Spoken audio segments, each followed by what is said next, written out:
زموږ نړۍ ډېرې تیوريګانې زموږ د نړۍ په اړه ویل شوي او لیکل شوي دي.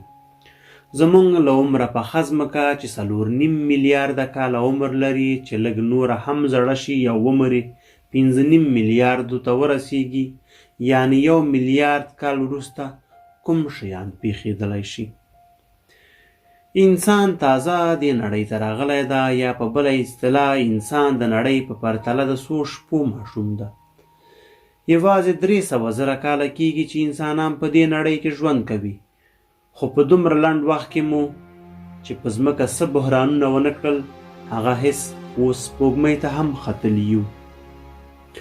ښه ده چې پوه شئ چې 14 زره کاله مخکې الاسکا او روسیه سره لګېدلي وو، یعنې کولی مو شول چې امریکا ته په وچه لاره لاړ شئ. خو په دومره لنډ وخت کې چې 2 براعظمه یو له بل بیل شول، اوس وګورو چې 1 میلیارد کال وروسته به څه پیښ شي او دا نړۍ به څنګه لیدل کیږي. اول به 10 زره کاله مخکې ولاړ شو. لومړی مشکل 10 زره عدد خپله یو مشکل ده چې ټولې جنتري کومې چې برېښنایي او که ساده دي کولی شو یوازې تر 9999 پورې تنظیم کړو. دا مشکل هم کولی شي انسانانو ته غټ سرخوږی جوړ کړي، ځکه تاریخونه باید اپډیټ شي، که نه جنجال جوړیږي، خو تیریږو ترې. انسان تل یو د حل لاره پیدا کوي. خو یو بل د خوښۍ یا خواشینۍ ځای دا هم ده چې ټول انسانان سره مخلوط کیږي، نو بیا رنګ، نژاد او ژبه به نه وي، بلکې ټول به یو رنګ شوي وي. تر 20 زره کالو وروسته به د هغه وخت انسانان د دې وخت په ژبو هېڅ نه پوهیږي، شاید یوازې 1% د دې وخت ژبې پاتې وي. 50 زره کاله وروسته به د اوبو کمبود زیات شي او د کاناډا اوبزړ یا ابشار به وچ شي او ټولې اوبه به یې سمندر ته لوېدلې وي، او له دې سره به د کاناډا ډېر جهیلونه وچ شوي وي. هغه وخت به شپه او ورځ 4 ساعته نه بلکې 4 ساعت او 1 ثانیه وي. کوم ستوري چې موږ نن په اسمان کې ګورو شاید 100 زره کاله وروسته داسې نه وي، شاید ډېر مړه شوي وي او ډېر یې ټکرونه کړي وي، او ډېر بیا د ټکرونو له وجې ګډ او مات هم وي، او شاید ډېر نوي ستوري پیدا شوي او په همدې کلونو کې به انسانان هم په مریخ کې استوګن وي.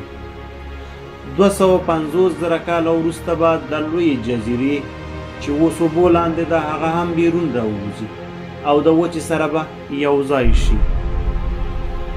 500 زره کاله وروسته به یو آسماني ډبره چې 1 کیلومتر اوږدوالی لري په ځمکه وخوري، خو تر هغې به انسانانو دومره پرمختګ کړی وي چې په اسانۍ سره وکولی شي چې دغه ډبره مخ له ځمکې بل طرف ته واړوي او هاخوا یې پرېږدي چې لاړه شي. تر 950 زره کاله وروسته به یوه بل آسماني ډبره هم راشي او له ځمکې سره به ټکر شي، خو دومره ویراني به ونه کړي. تر 1 میلیون کاله وروسته به یو اورشیندونکی وچ وي چې تر 3200 کیلومتره مربع ځمکه به له ځان سره خاورې کړي. دا به هم لکه د هغه وي چې 70 زره کاله مخکې شوی و چې لرې نه و ټول انسانیت یې نابود کړی و، او نوم یې توبه په اندونیزیا کې دا پېښه رامنځته شوې وه. او په همغه وخت کې به یو ستوری هم وچ وي چې ډېرې برخې به لکه د لمر زموږ د نړۍ په سر ودرېږي. تر 2 میلیونه کاله وروسته به د نړۍ بعضې برخې په لویو درو بدلې شوي وي، خو انسانان به بیا په ډېرو سیارو کې استوګن وي. د ژوند د ماحول او د هوا د بدلېدو له وجې امکان شته چې انسانان په مختلفو شکلونو پیدا شي. تر 10 میلیونه کالو پورې به ختیځه افریقا له نورې افریقا جدا شي او د هند اقیانوس ته به راشي. تر 50 میلیونه کاله وروسته به یوه سیاره له مریخ سره ټکر وکړي او په مریخ کې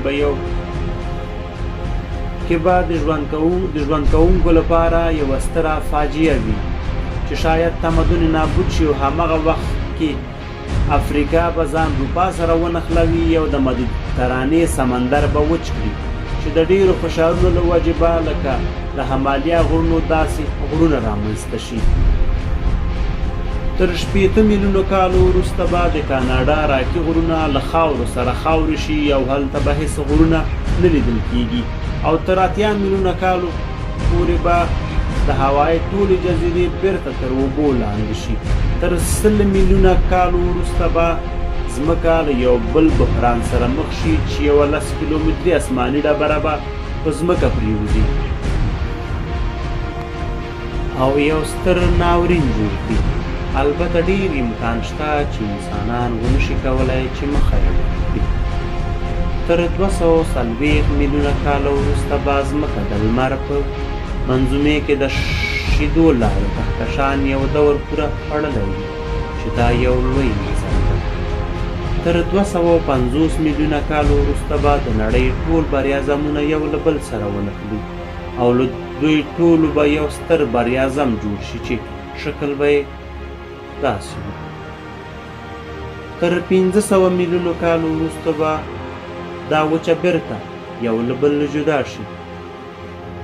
تر 600 میلیونو کالو پورې به یو بله سیاره چاودنه وکړي چې د هغې ډېرې ډبرې به ځمکې ته هم راشي چې ډېر ژوندي موجودات به له منځه یوسي او په هغه وخت کې سپوږمۍ هم لکه له ځمکې دومره لرې تللې وي چې کله هم د لمر مخ ته راځي نو د لمر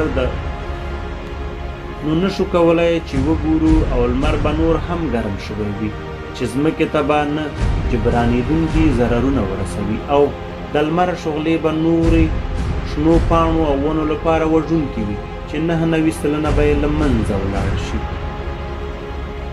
تر 800 میلیونه کالو پورې به ډي اکسایډ هم له منځه تللی وي او هغه 1 سلنه ونې چې پاتې وي هغه به هم مړې شوي وي او یوازې ډېر کم حیوانات به ژوندي وي.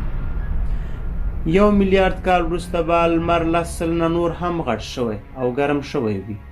د ځمکې د ګرموالي درجه به په اوسط ډول 40 درجو ته ورسیږي او جالبه ده چې پوه شئ چې اوس د ځمکې د ګرموالي درجه په اوسط ډول 15 درجې ده. د دې ګرمیو له وجې به ټولې وچې له منځه ولاړې شي او ډېرې کمې به د ځمکې په هغو برخو کې پاتې شي چې چیرته ډېر یخ وي او آخري ژوندي موجودات به د میکروسکوپ په کتلو سره وینو هلته ژوندي پاتې وي او ورو ورو به له منځه ولاړ شي. ځمکه به هم لکه نننی مریخ شکل غوره کړي. په یو لایک او کمنټ زموږ ملاتړ وکوئ. هیله ده موږ له ځان سره فالو کوئ او له خپلو ملګرو کورنۍ او دوستانو سره شریک کړئ.